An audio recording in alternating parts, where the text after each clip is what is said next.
This is the Extensionists, Conversations with Great Thinkers in Agriculture. I'm Toban Dyck. And I'm Jay Whetter.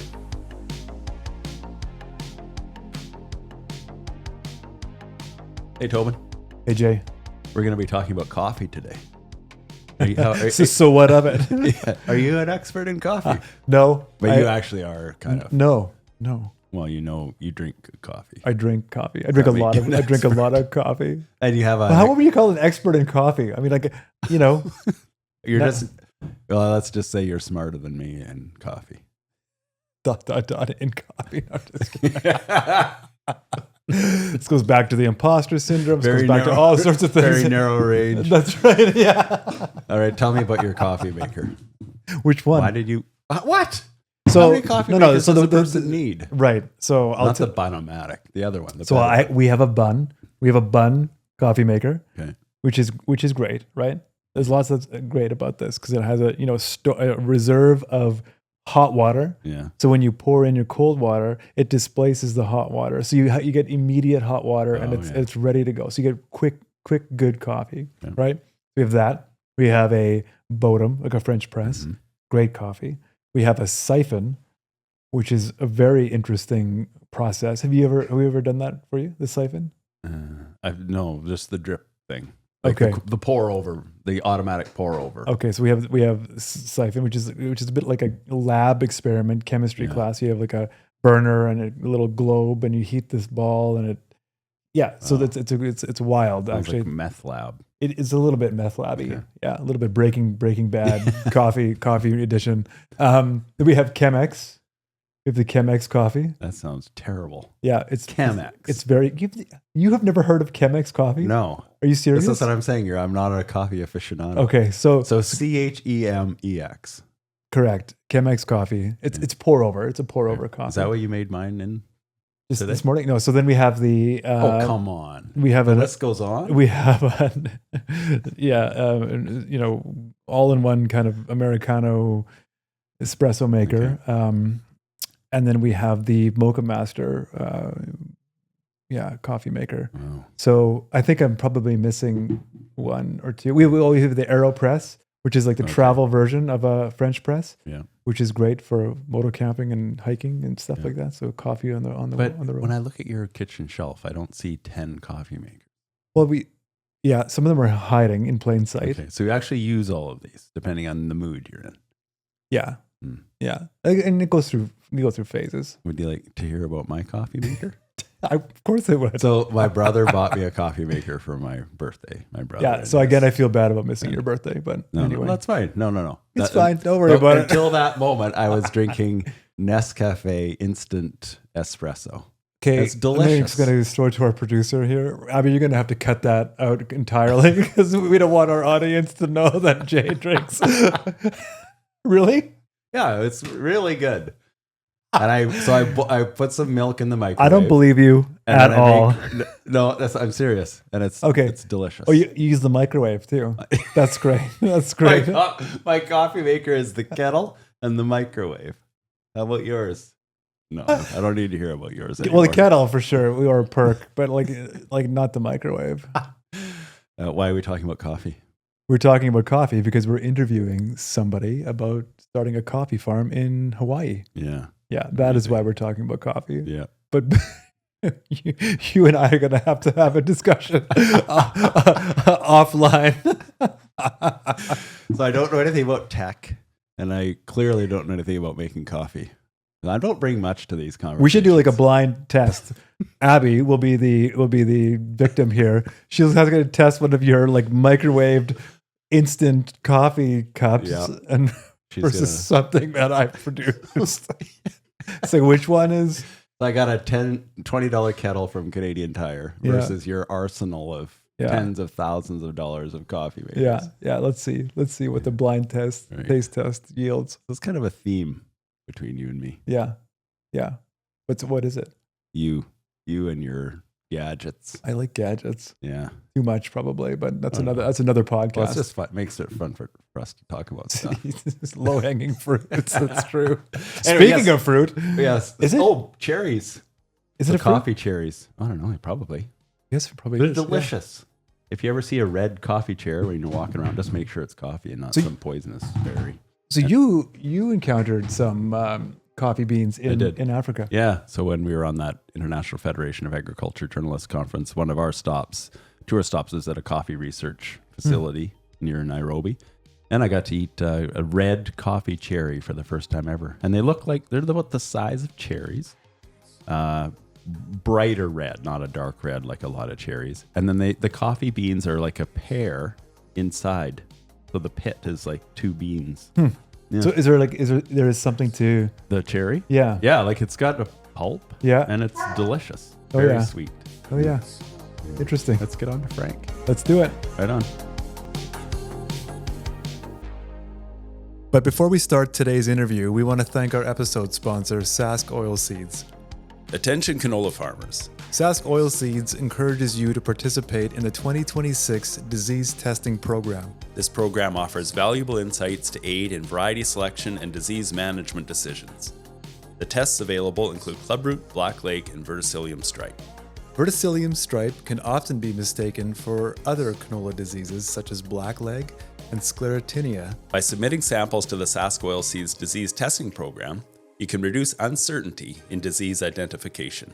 Additionally, identifying the specific blackleg races present in your fields will enable you to confidently choose the best suitable hybrid canola variety. You can also submit a soil sample to the program to detect the presence of clubroot on your farm, assess its invasiveness, and determine control methods. Remember, you can only manage what you measure. Make the most of this opportunity to enhance your crop management. Join the Sask Oilseeds Disease Testing Program in 2026.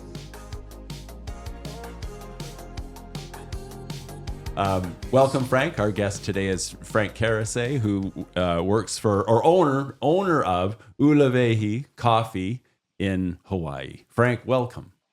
Thank you. Can we get the coffee here in Canada? I do ship to Canada. It's a little bit tricky because you guys have additional taxes. So So normally people reach out and we do that offline, and but you cannot reorder from the website. But I do ship to Canada for sure. Yeah. Okay, that's good to know. Yeah. So Well, if you let me know, I'll definitely ship you some coffee. We'd love some. I love coffee. I think Jay. Do you love coffee, Jay? I do love coffee, but I'm not as an aficionado like you. Oh, I'm not. Yeah, whatever. We just But the problem is once you get a taste of the Kona coffee, you get addicted. It's definitely much better. So. Ooh boy, I like that. I like that. The first one's free, and then it's like crack. So Exactly. Frank. Not drinking coffee is not new for you, but being a coffee farmer is relatively new. So let's go back to young Frank in France. Where did you grow up, Frank? I grew up in the east of France, very close to the Swiss border, Switzerland, about an hour and a half, from the Swiss border.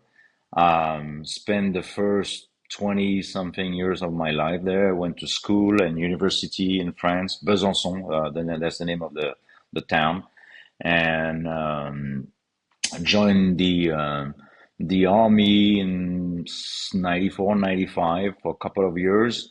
And that's the first time I left France because I went overseas. And that was the first, French army. And did you? French army back then was mandatory. So okay. So it's not like, I did volunteer because I wanted to, go something specific, but it was still, I still had to do it. So one way or the other. So you could just, do a short time and, stay in France, mostly Germany for us, part of east of France, or you could just pick a better place. And I picked, I went to Tahiti for a year and a half. So it's a little bit more. How did you glamour. pull that one off? Like, did you say? Yeah, you could have me, but these are my requirements. Right. So, is a naval base in Tahiti? There was everything. It wasn't the naval actually. I Okay. was not in the Navy. I was in the Army. but they had, base. They had everything: Air Force, Navy, Army, everything. It's a French territory, so they had all the branches. Yeah. So how did you get? Was it like you made a decision or volunteered for So something specific? Yeah, how did that happen? yeah, you say I want to join, and then they send you to a place in that was south of France. You do about 2 months of training, and based on your grade, and then you can select. So if you're the top of the list, you have all the options. If you're the bottom of the list, you have the remaining countries. So I had So it up you're on the top, so I was able to pick my destination. So perfect. Yeah, okay. I'm going to join the French army. I want to go live in Tahiti for 2 years. they canceled it, so they canceled it. Now they're talking about restarting it again. So, but it's not gonna be. Yeah, it's gonna be a little bit different. But yeah, they canceled. I think a few years after I did it. So Yeah, they were reviewing Frank's file, and they were just like, "This doesn't. We can't do this for everybody." it cost them a lot of money. It was very expensive. Apparently, yeah. I love it. That's interesting. So you eventually, many years later, end up in Hawaii, which is also a Polynesian kind of island country. Yeah. And actually, so when I went to Tahiti, because I stayed over a year, and we were actually going over different islands, and I had my first coffee experience over there because we were actually staying on that small island for about a month and a half, and I saw some coffee trees over there, and harvested some coffee. I had no idea. Actually, that was my first experience with the coffee. We harvested everything, dried everything, and at the back to to Tahiti, we tried to roast that, and it wasn't really good. But that was the first time I've actually experienced with coffee, and we had to figure out what to do with it. How to dry it and how much to dry it, and it was kind of interesting. Well, I had a coffee cherry for the first time in my life just a couple months ago, and they're delicious. And so they get these red, very sweet cherry, and they call them, and then the coffee beans are inside. But yeah, it's, in fact, the guy who guided us through said to spit out the pits. Yes, but it's very hard. So you don't want to chew it, or it's not really tasty actually until you dry and roast it. It doesn't taste like coffee, but the fruit itself, it's tasty. Yeah, it is. Yeah. Okay, we're gonna get back to coffee. Yeah. All right. Coffee. So back to France. And was this a farming community, or did you grow up on a farm, or did you have any connection? No, it wasn't a farming. I mean, it was a small village. Actually, I grew up in a village that was less than 500, person. So it was a very small place. My grandparents were in farmers, but my parents were not. So they were working in just different field. But so not a lot of farming exposure because my grandparents were already retired. So they lived in a farm. They had a couple of animals, but no cows, no crops, mostly fruits and stuff like that. So nothing really. And there was no early sign for me that this is what I'll do one day. Yeah. I did like it, but it wasn't like So you took engineering. I don't know whether that started in the army or whether that was after. No, actually, I was before. In France, we do everything in a little bit different order. So you go to school, and once you're done with school, then you do the army. Okay. I went to school. I went to the university in France, mostly mechanical engineering. Even though I'm not an engineer, I was mechanical engineering. That's. And then the army after. And then shortly after, when I came back from the army, I got my first job. I think I came back from Tahiti was like August or July, and I started my first job in August. So it was, very fast in between. So most of your career was with a manufacturing company. It was with manufacturing. Yeah. I was in manufacturing manufacturing, process engineering. Mostly my background is quality, but it's all around manufacturing. That's what I did for 20 something years, 25 years. Did you say quality, like quality control? Yep, exactly. Yeah. So my when I went to school, quality was was starting. I mean, people were starting talking about quality, in the industry.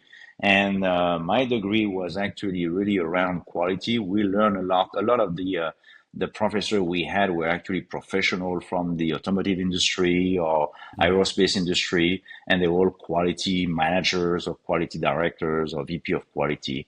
So we learned that was really the beginning. And so when I landed my first job, I was as a quality manager. Right. Which is obviously important. Yeah, and that do you find a lot of that translates now into your current work as a coffee farmer? Absolutely, yeah. I mean, everything, even today, like I keep track of everything I do from the evaluation, and yeah, definitely it was good for me to have this background. Absolutely. What would, if you were in any business? I mean, are there some basic rules for quality control, no matter what business you're in? Actually, yeah, there's definitely, yeah. I mean, it's not just, actually quality. Yeah, that's the good thing about quality is it can be in the medical industry, you can be in the pharmaceutical or the engineering or automotive industry. It's all the same, the guidelines are very similar. The tools that we are using are very, very similar. What are they? So yeah, to give you an example, when I was doing a lot of the company that I work for or with was doing a lot of new design. So we do a lot of how do we call that again? FMEA. I don't know if you've heard of FMEA. It's a tool that you use to anticipate all the design flow or the flow of a process prior to launch it. So this is part of the qualities. It's always driven by quality because the engineers always think they have the best design. So you basically challenge them on saying, okay, are you sure this is the right design? So there's a lot of tools that we use and that this is all part of the quality organization.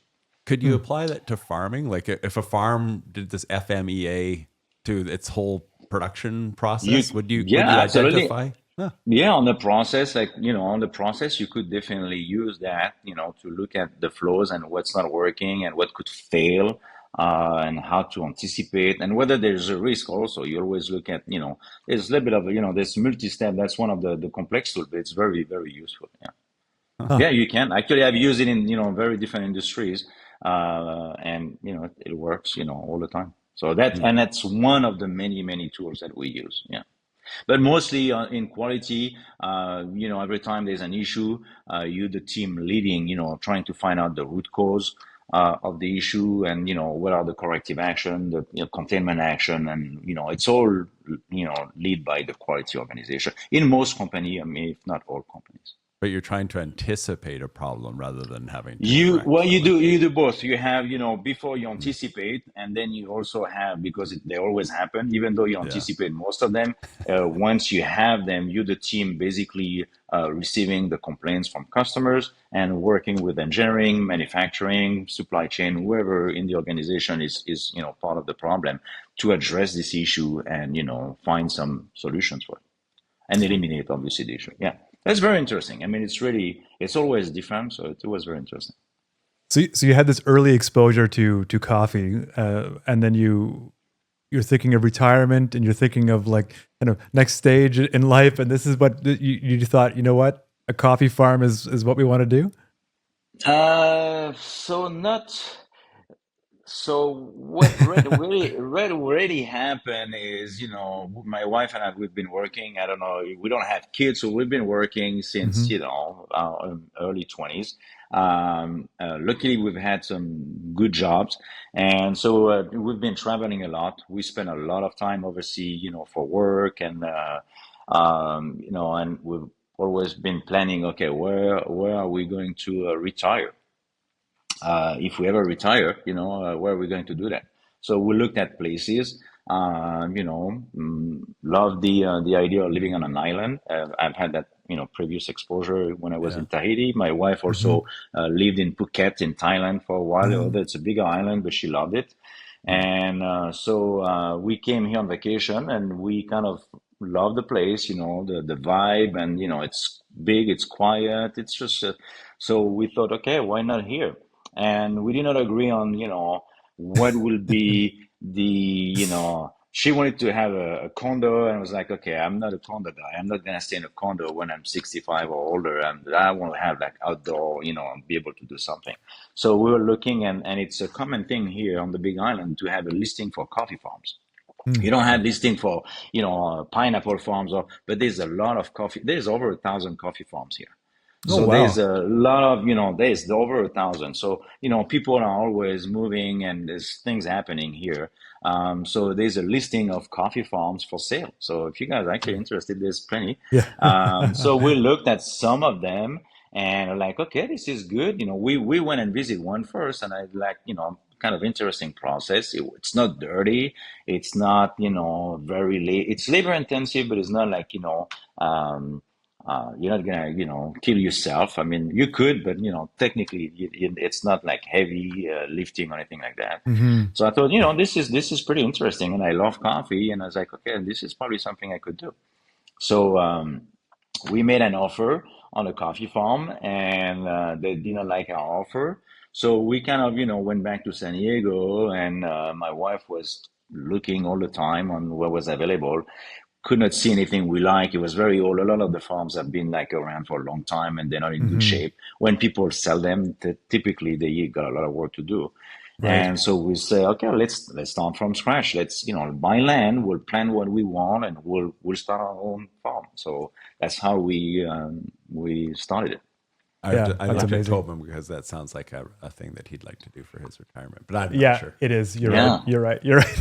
Live on an island in the ocean and grow coffee. Yeah. Yeah. So you Yeah. pick your place, you pick whatever you want, and Yeah, that's it's right. it's Yeah. a good life. It's a good life. Yeah. And And so you're by the ocean. So Yeah. Frank, you said there are 1,000 coffee farms on Yeah. the Big Island, or maybe Hawaii in total. But you just No, actually, yeah. go ahead. Sorry. No, but you didn't buy an existing farm. You started a farm from scratch.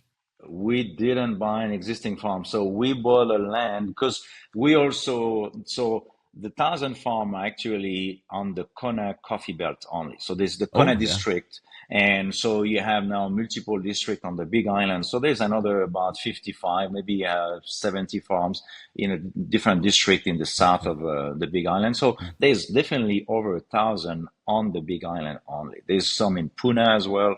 So there's a lot of coffee farms. And coffee farms doesn't mean thousands of acres. I mean, we are 5, 10 acres coffee farm.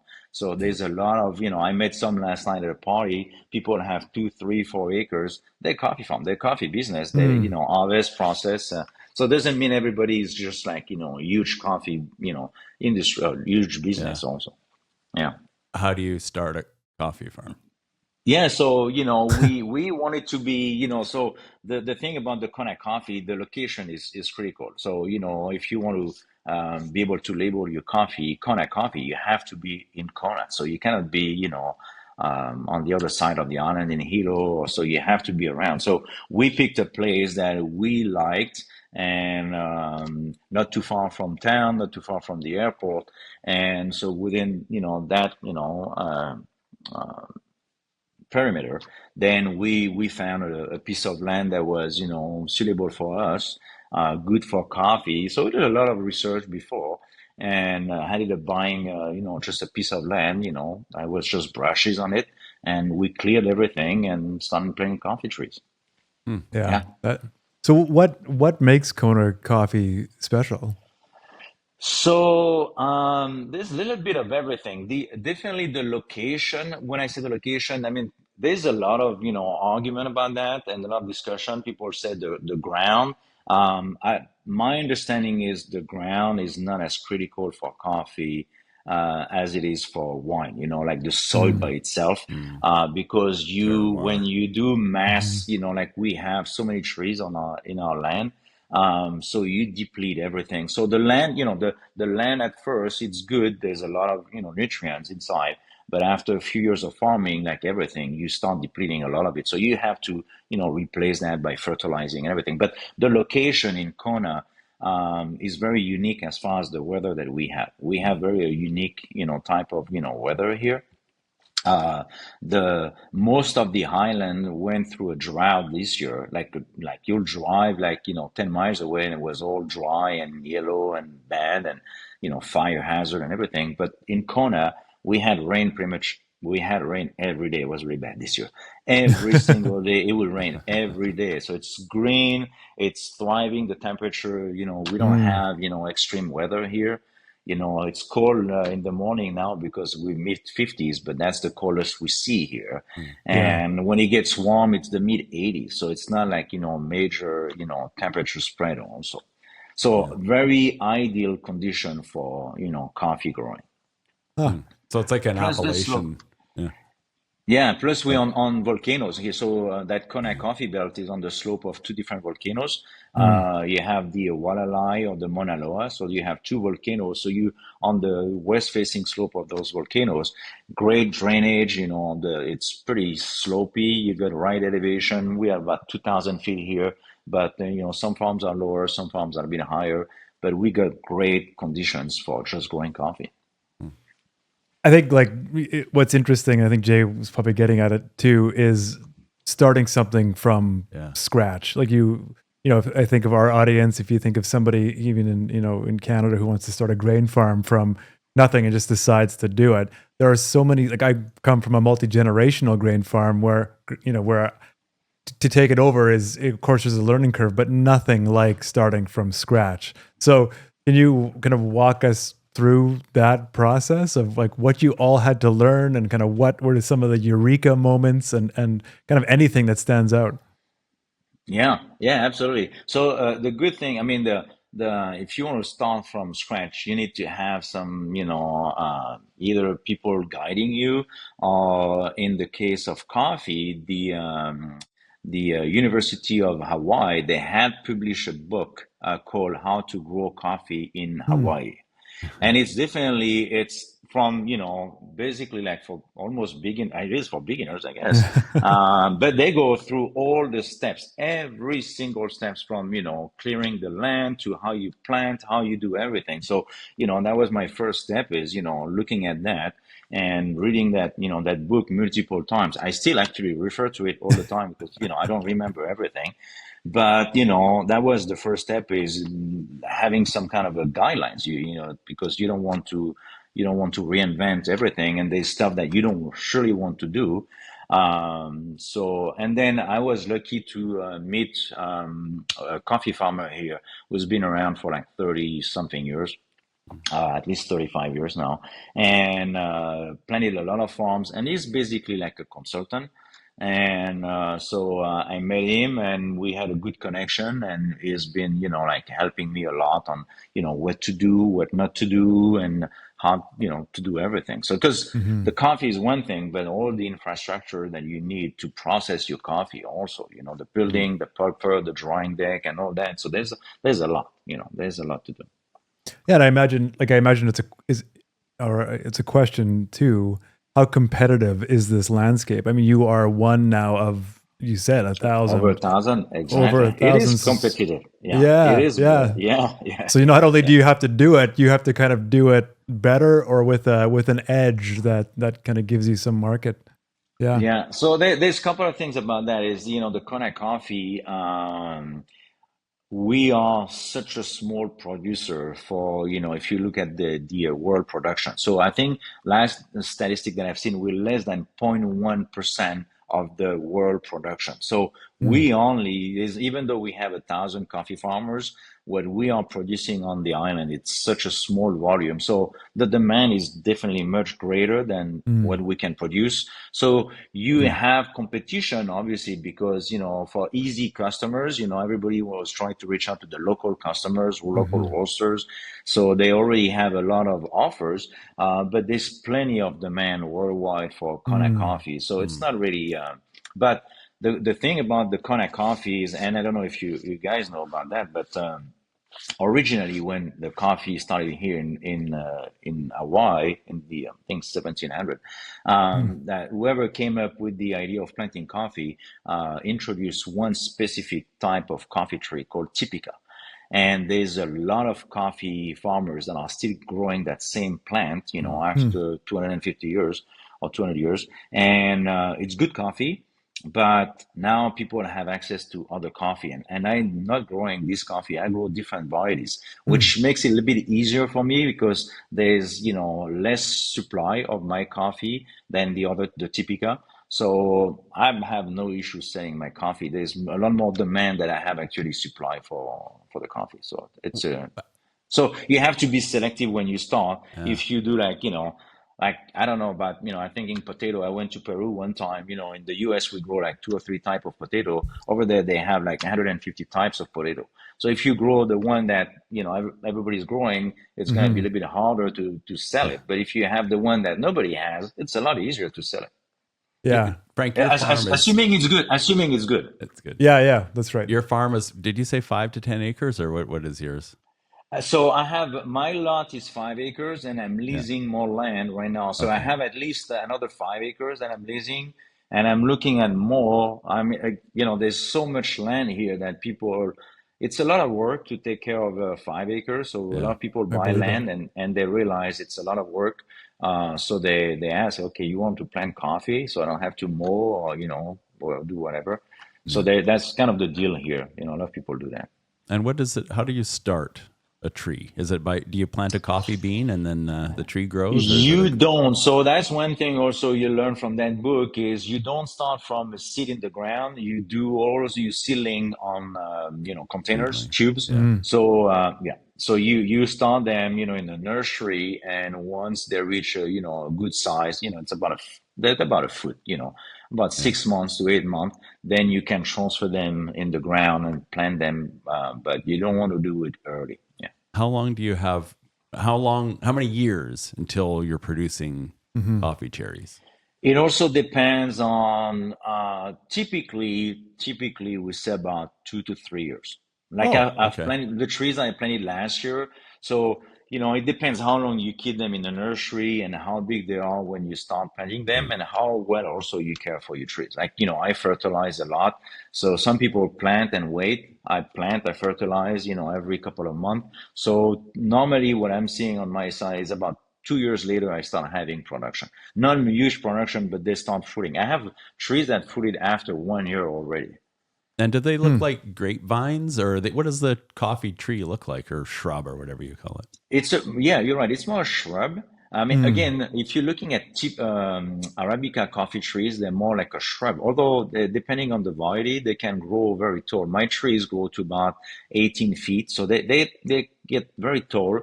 But you got to prune them. But it's typically, it's a stump with like multiple branches. Multiple verticals, we call that verticals, and you have 2, 3, or 4 verticals per, and every 3 years you prune them, so you let them grow back again. So, but it's about a shrub of 18. It's not like a massive tree, but 18 not feet for is the Arabica. Tall. How do you get up there to pick? Do you have you don't get up. You bring the tree to you. So you basically use a hook. Because it's obviously skinnier at the top. So you basically, and that's why, we have this pruning cycle of a couple of 3 years typically. You hook the top of the tree with a hook, mostly, custom made, like piece of wood, and then just grab it and you put a rope on it. So you grab it, you flex the tree as much as possible, step on the rope so you can use your hands to pick the fruits. And then when you're done, just let it go. And, and it's all done by hand. Everything is done by hand. Wow. You don't do it all yourself, you and your wife. You have staff? No, I don't. So the picking is really the most labor intensive part of the coffee farming. A tree, again, it all depends on the type of trees you have, but you can expect anywhere between 15 to 20 pounds of fruits per harvesting season.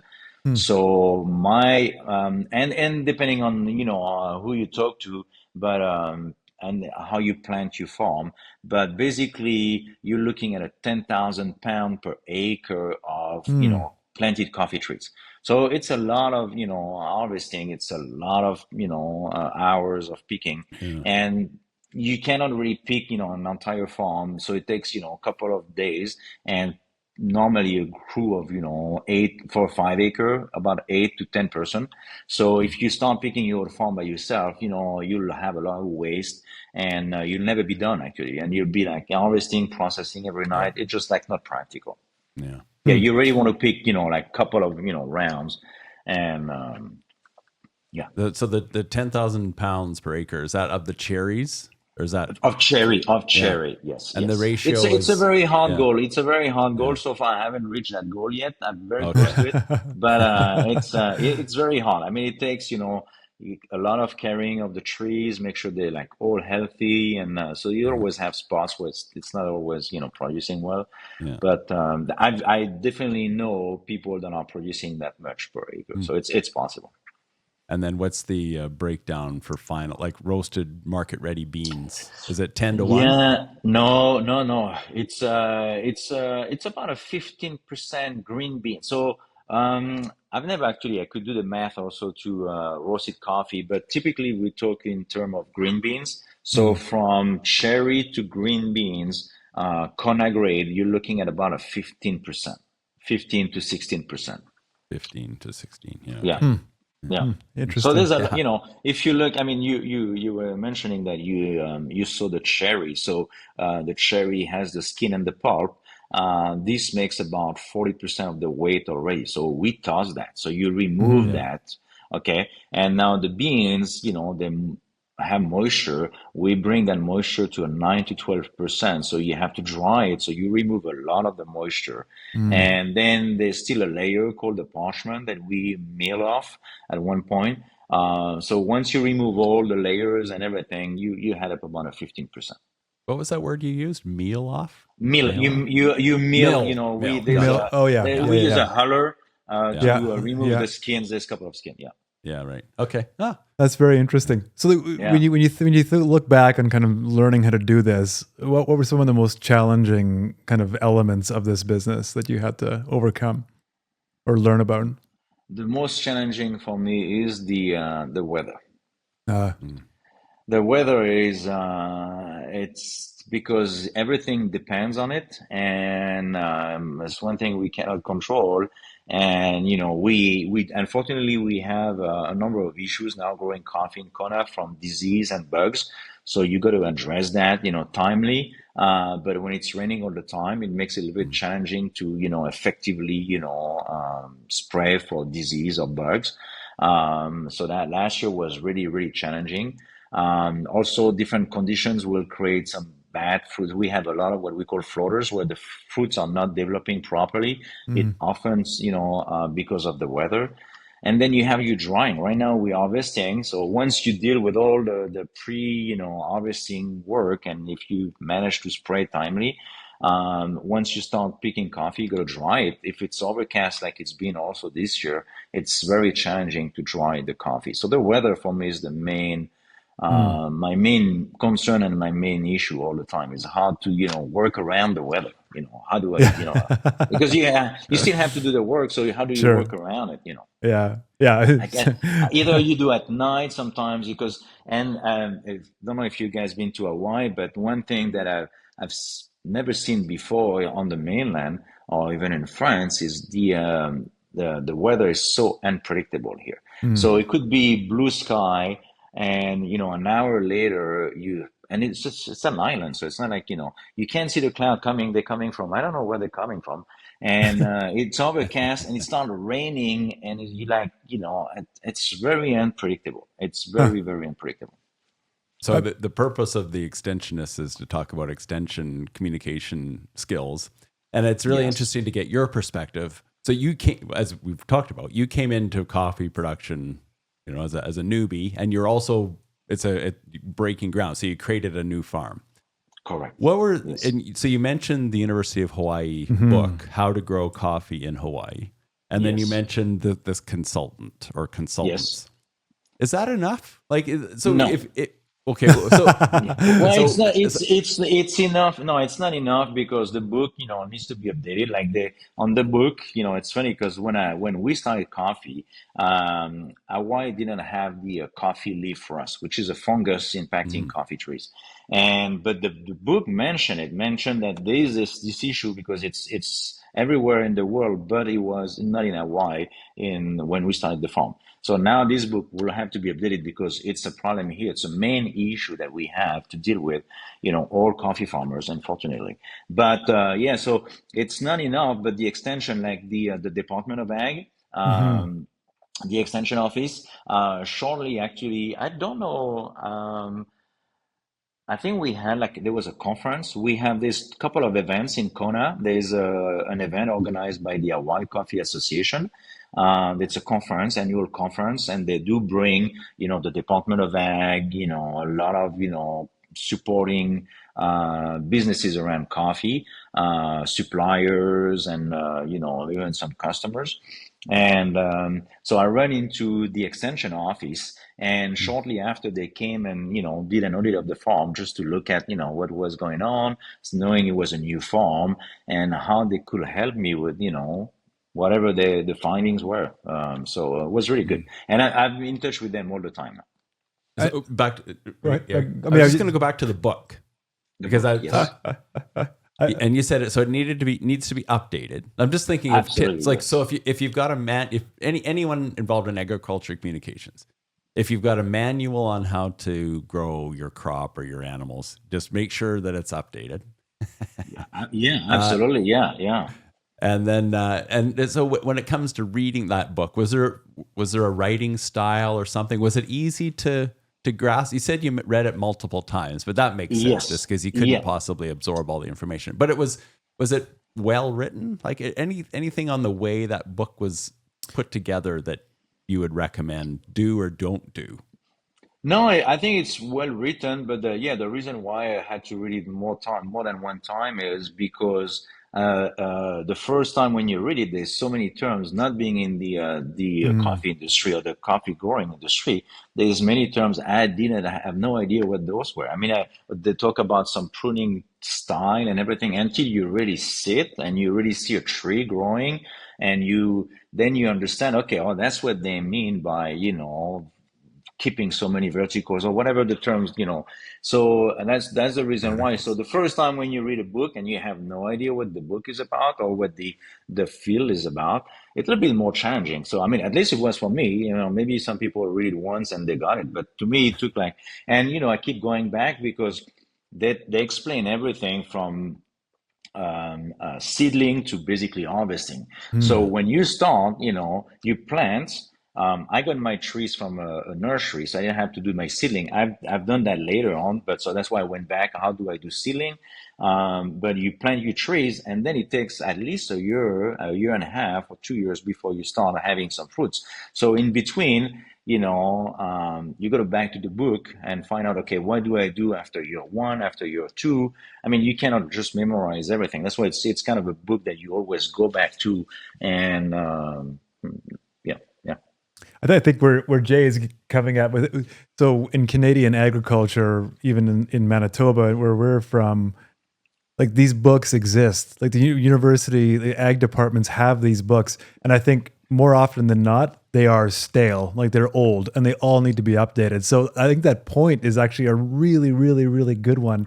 And a lot of these departments have kind of deserted these books in favor of kind of more digital options, or they've been deserted, and they're thinking, well, now we need to think of new ways for a new kind of new interests have emerged. No one's reading anymore, but I know I'm interested, and I think Jay is too, in these books, and I think they have tremendous value. Indeed. Yeah, And I I think so but too. but your point on needing them to be updated is incredibly salient. Would you agree? Yeah, Like yeah. it really struck with me because that's something that hasn't been happening, and I think a lot of people would like to hear or need to hear that. Yeah. Thank you. Yeah, no, for sure. And for me, it's definitely like the rust. I mentioned the rust. The book doesn't even talk about the rust because it wasn't part of the Right. challenge they had growing coffee. But now Mhm. it is our number one challenge. So, someone has to go and say, okay, so the extension office does have some, but it's all digital, like you were saying. Mhm. They do have some guidelines on what to do, but it's not part. So now you have to go to different sources to get all that information. It would be good to have everything in a single, document for sure. Yeah, I On think the it's great. prairies, we have lots of cereal rusts. What does coffee rust look like? Is it on the cherry or is it on the leaf or on No, the so stem? the coffee leaf for us is on, no, it's on the Leaf. leaves. Yeah, there you go. So it's It's in on the the name. leaves, and the same idea is underneath. So it makes the spraying very challenging because when you spray, typically you spray from the top down. So this one you have to spray from the down, up, Yeah, bottom okay. Mhm. up. Sorry, yeah. Yeah. Oh, that's interesting. Which is very hard and it's never very effective. And so now what's happening is the that same extension office, they've been doing a lot of research on coffee trees that are resistant to that coffee leaf rust, and they are offering to coffee farmers who want to start a farm from scratch or replant or whatever they want to do, trees that are actually rust resistant. So that would be something that should be part of that book as well, because right now I've had people asking me, "Where do I get trees?" And I say, "Well, it's not that simple. I mean, what do you want? You want a tree that is, rust resistant, or you want a tree that is not? I mean, there's a lot of options." Yeah, and they have to make sure that the rust resistant tree also has that Kona standard for quality. So that would be yes and no. Actually, any trees that you plant in Kona, there's the label does not specify the type of tree, as long as the beans, the outcome of the green beans meet the standard for Kona coffee. So you have to be the location and the beans quality, but that has nothing to do with the plant. The beans quality has to do with how you care for your trees and how you control bugs and stuff like that. Interesting. Okay, that is interesting. So does your university extension office, do they put on? You talked about this conference, but like here, let's say here in the prairies, we'll have like field days where they'll just kind of have an afternoon or a couple of hours where a bunch of extension people or a bunch of agronomists will come in. They'll set up a tent in a field and they'll talk about a specific disease or some varieties or some testing that they've done, and just to bring farmers in. Do those events happen in Hawaii as well? They do. Yeah. They have, and that's how I learn a lot of stuff. Also, it wasn't just those two, the book but they do workshops actually. So how to prune, how to do this and that. So there's a lot. I've been to most of them already, and so it's not like something you do every year. I mean, the techniques are not really changing much. So they're not changing at all actually. So once you understand how to do it, but it's good to have someone showing you exactly. They do have that. How do you make a conference relevant then every year, since you know what you're doing for the most part, and so do all the others? Why would you go to this conference? Like, what's the point of it? Well, so I think the main reason why coffee farmers are going, it's just because of the all the development on the coffee leaf rust. That's the main one.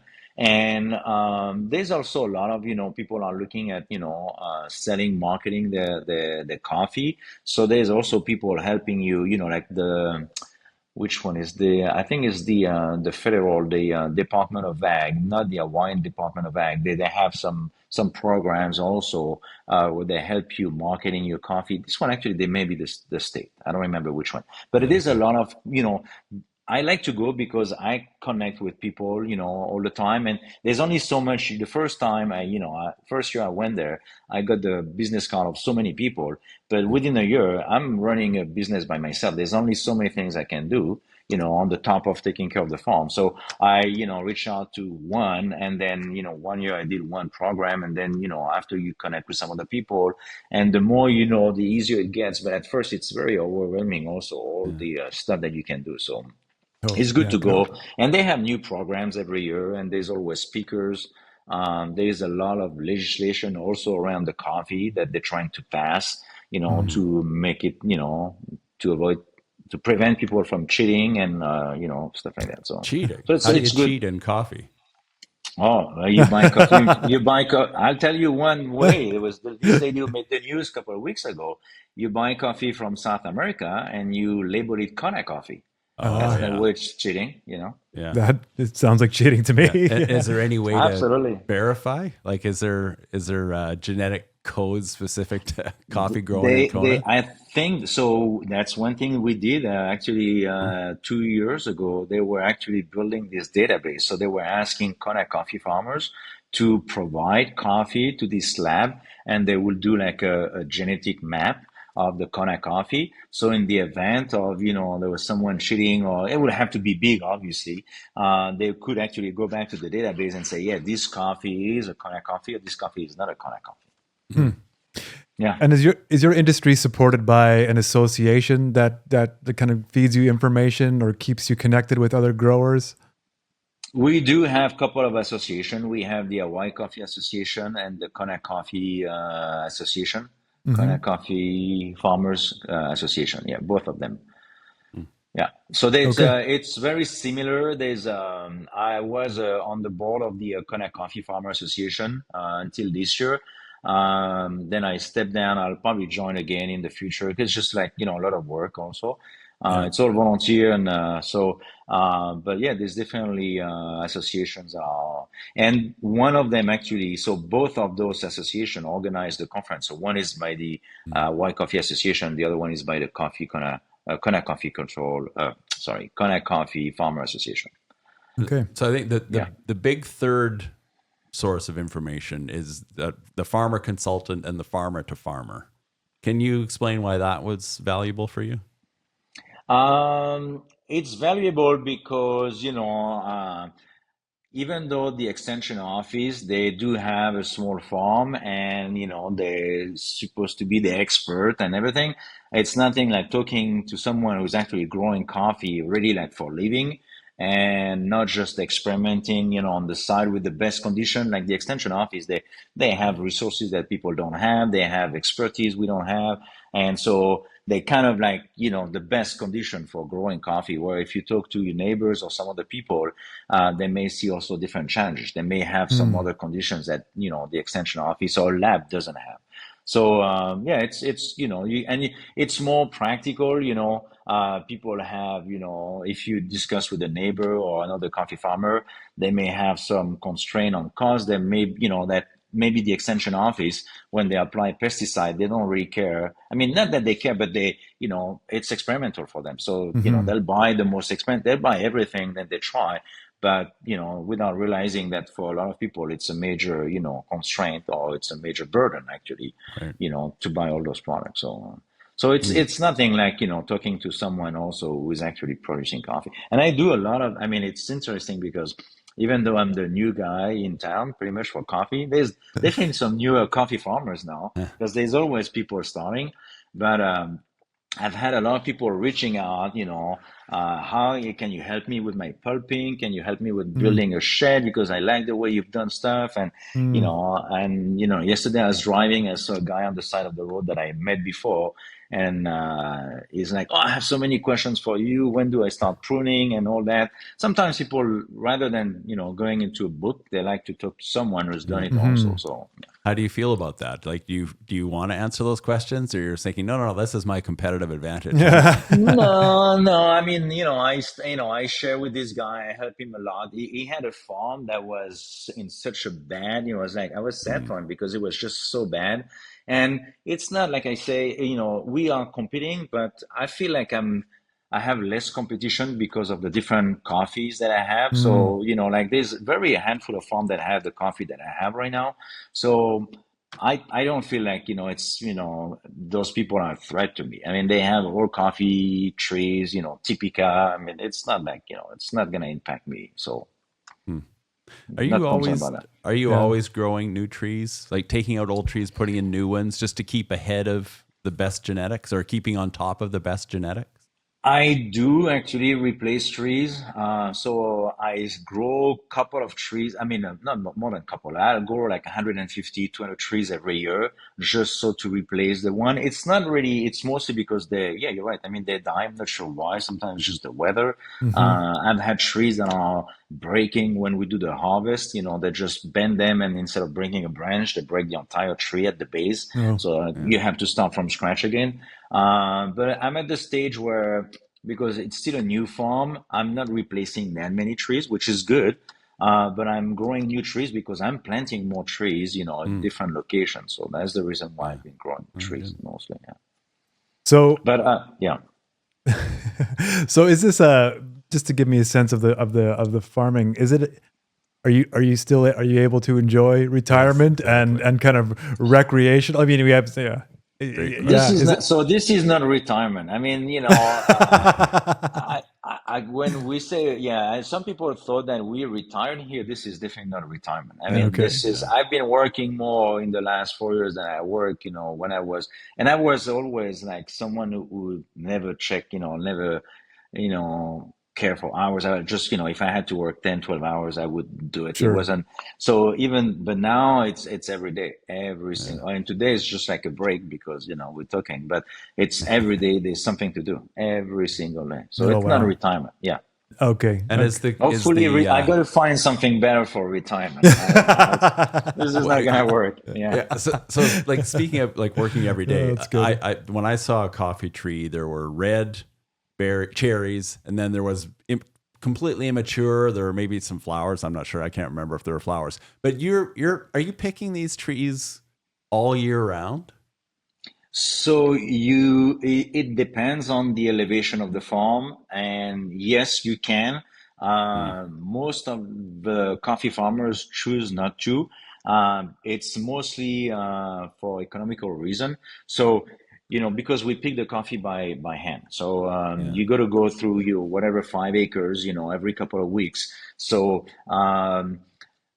what we are seeing is they're not producing the same, every 2 weeks you'll have 1,000 pounds. So you have a peak, the peak season. So there's a major bloom during springtime, and about 210 days later you got new harvest. So but it's not really like one bloom. So they'll bloom for a couple of months heavily, and then throughout the year they keep blooming also the smaller blooms. So you always have production of cherries, but that production is going to basically fluctuate. So you're going to have, it's more like a bell shape, type of the distribution. So we have definitely, a peak, which is normally around September, October, November, December. And then it tapers down, around those months. So at one point, you can go and pick, 10 pounds, go around and pay someone $20, $25 an hour to pick 10 pounds of cherry, but it's not really, doesn't make economical sense. So what we do is most coffee farmers will do that. Once you start seeing a decline in your production where it's really start being really low and makes no sense to pay someone to pick nothing, we go around and basically we call that stripping. So you strip the trees of all green fruits that will ripe over the following few months. Okay. Do you strip it with that car wash thing you were telling me about, or how do you? No. You strip. It's all by hand. So which is which is the tricky part, because someone has to look at a fruit that is green and say, okay, do I keep this one? Do I want this one for the next season, or do I want or this one's gonna ripe in the next 2 months? So. It's, they always leave some, they always pick more than they should. It's kind of a tricky process, but you do that.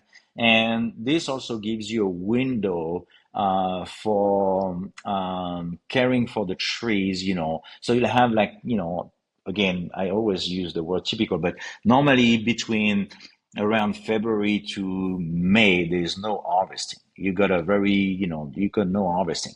So you got a long, 4 months where you can apply stronger a fungicide for your trees that you wouldn't want to apply those when you are harvesting coffee. There's restriction on some, fungicide. So that's the reason why we also do it. So you do all your pruning, all your maintenance, your planting of new trees. You do that during the springtime, during the off season. So you don't plant when it's harvesting season. So you do all that in between. And then when you start harvesting, the focus is harvesting only. I think I sidetracked Toban. No. I think Toban wants to know how amazing it is to live in Hawaii. So so it's not just picking coffee, which sounds amazing enough. Mind you, I don't do it on a daily basis. I want to talk about scuba diving. Yes, No. So we have to wrap up right away. Scuba diving, the beach, poke bowls. I mean, just give us the quick version of what life is like in Hawaii. For sure. Yeah. So even though, you slave for 12 hours at the coffee farm, we are facing the ocean, like most coffee farms actually, because we're on the slope of a volcano. So unless you have a big tree in front of you, most of the coffee farms have a view to the ocean. So, facing the ocean, we are 2,000 feet, but we're only like 15 minutes away from the water. So it's a very, short drive. And, the Big Island is kind of a unique in, it's very quiet. There's only last time I checked, about 200,000, person living on the Big Island. So It's the biggest of all islands, and it's a very low population, I would say. And most people live between Hilo and Kona. So as you get outside of those two towns, it's very, very low population, very quiet, very country, and it's very good. Great food. I mean, we're in the middle of the Pacific, so we have the best tuna probably. There's no Amazing. pollution, or less pollution here than you find on the coast of California or, Oregon over there. And so we got the best tuna, best poke, and Yeah. yeah, the water is great. So I do have, from time to time, like a day off or a friend coming, and we spend a few hours. We go diving because it's very easy. I mean, like I said, it's 15 minutes. You get to the water, you jump in the water, you do a dive, and then you come back. So it's not like, Yeah. Sometimes we Oh, do at night also. So amazing. What's the most interesting thing you've seen when you go diving? we have a lot of manta rays here. So manta rays are kind of a very nice. We also have tiger sharks, which are kind of interesting. I've seen them a couple of times already. But overall, it's just the water is like 80 degrees pretty much all year long. So, it's very comfortable. It's high, great visibility and just great diving. Not Lots the of best diving, not the best diving. Obviously, there's definitely better spot, but it's really convenient and, it's good. It's good. And do you see lots Amazing. of colorful fish and turtles and Yeah, oh yeah. There's a lot of turtles and a lot of fish. Yeah. It's that sounds definitely, great. but it's not like French Polynesia where you have those lagoon with like very shallow waters and a lot of fish. Also over there. It's this is the with the there's no lagoon here. It's all very deep water. So you do have a bit of a coral reef. Coral, reef fish, sorry, but not as many as you'll have like in Polynesia or maybe some Indonesia or where they have much older islands and lagoons and stuff like that. But it's good. Frank, It's good there. Yeah. Frank, when you agreed to come on this podcast, Yes. you was there something? Did you write down a note and say, "Okay, I want to tell them about this"? Like, was there something that you wanted to say, or was it just like, "Why are they talking to me?" Yeah. No, actually, I'm happy to share. I don't know. I mean, I do listen to a lot of podcasts, not during my free time, but when I'm doing something, if I'm mowing, if I'm pulping, or I do a lot of roasting myself. I do all my roasting. So when I roast and I prepare everything, I listen to podcasts a lot about news mostly, but I like to, and I find it like it's better to hear sometimes from other people than just a journalist or someone who may have an agenda or, it just, I like it. So I'm thinking, if I can, if someone, may learn something or, I'm happy to share what I've learned because I had a lot of people sharing with me here at first. And, without those people, I probably would not be where I am today. And so if I can also share, what I've learned from them, happy to share. We've definitely appreciated this a lot. Thank you so much for your time today. Yeah. Thank you very much as well. It was an honor. Yeah. Thanks, Frank.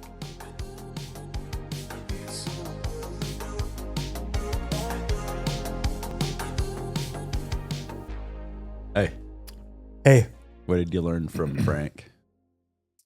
I learned that I want to look at coffee farm listings in Hawaii. Yeah. And see what's available and what they cost. And I also, I think you wanted to talk about this, but like the price of Kona coffee. Yeah. Like, and how like So he has 10,000 pounds of like the cherries per acre. 15 to 16% is the beans, right? Sellable. Yeah. Is that the green beans or the roasted ready to roast? Yeah. So the green ones. Okay. But green but dried. Yeah. That's right. Yeah. But anyway, so I said, we pay like $50 to $20 Canadian dollars a pound for good coffee here, and he said, "Oh, yeah." And then it was like mic drop time or something. But anyway, so he's won. but so what was the price? Yeah. Okay, you're getting to it. Okay, sorry, go ahead. So he won first place for Hawaii, the Kona coffee in 2024 and 2025 at these events. Yeah. And so he takes care of the right from the trees, the cherries, all the way to the final roasted, ready to sell. Which is a unique thing about his farm. One step in the middle. He doesn't do the milling right. of the I don't know, it's not a brand, but I mean, it's that same idea. Yeah. He hires that out. Anyway, he sells his for $65 a pound. Yeah. On a 5-acre farm that, what is it, 1,500 pounds an acre. So that's wild. Yeah. I do want to go. We should go on the website. Yeah. And check this out. I know. 1,500 pounds of green, like we said. So I don't know what the roasted. I mean, would it be close? 1-to-1? What's that? Because the greens are dried, right? Yeah. So you probably lose something in the roasting process. Maybe. Yeah, I'm not sure. Yeah, so $65 a pound US. Not bad. Yeah, I want to try it. I want to see if I could taste the difference between a Kona coffee bean and a non-Kona. Okay, so the takeaways on the actual extension side of things. So what, you were going to say something about the book. Yeah. So like his comment about using the book was interesting, right? And how that was a valuable tool for him. Yeah. But more interesting for me anyway was his comment about how the book needed to be updated. Yeah. Because I mean, I think, and I said it in the podcast too, at the main recording, was that like lots of associations. I've certainly come across lots of these books that used to be around, and people who I know have come to me and said, hey, a book like this would be very helpful. We should produce one. But it's like, look at this one. Yeah. It was last published in like mid-90s, or even like, I think we referenced this on the podcast, but like that extension handbook from the University of Guelph, which I think the last time it was published was the 80s or early 90s. And so there's lots of these production guides that have existed, but they all need to be updated. And I think, they need to be valued. They need to be like, these associations need to recognize that there's value in that they'd be used, and then be a plan to update them, but then to keep them updated. Yeah. Right? It's hard enough to keep a website updated. Right. Keeping a book published. Yeah, and then updated volume. Totally. And then he did say like these resources are available, like the ones that he's looking for in an update, but they're digital and they feel scattered. They feel all over the place. Scattered is my word. He didn't say that, but it definitely registered to me that like that's how some growers might feel about resources, about helpful resources. Yeah. Anyway, my takeaway was just on the event side of things. So he goes to these events, and I mean, it seemed to think after a while the content isn't so important. But I think the one thing he said was that so it's something new that comes along. They really want details on that, and he talked about the rust. Yeah, So that would get him to go to an event is if there's some up or new problem that you need resources. Yeah, current challenge that needs to be addressed for sure. Yeah. Anyway, I really liked it. And thanks to Ashley for connecting us with Frank. Yeah, for sure. I did too. It was a very interesting conversation. Definitely made me want to go to Hawaii. Good. Till next time, we're the Extensionists. I'm Jay. I'm Toban. Talk to you later. Once again, thank you to our episode sponsor, Sask Oilseeds. This has been a Burr Forest Group production. We also want to thank the people working behind the scenes to make this podcast happen. Abby Wall is our producer and editor. Ashley Robinson is our coordinator. And Michelle Holden is our designer.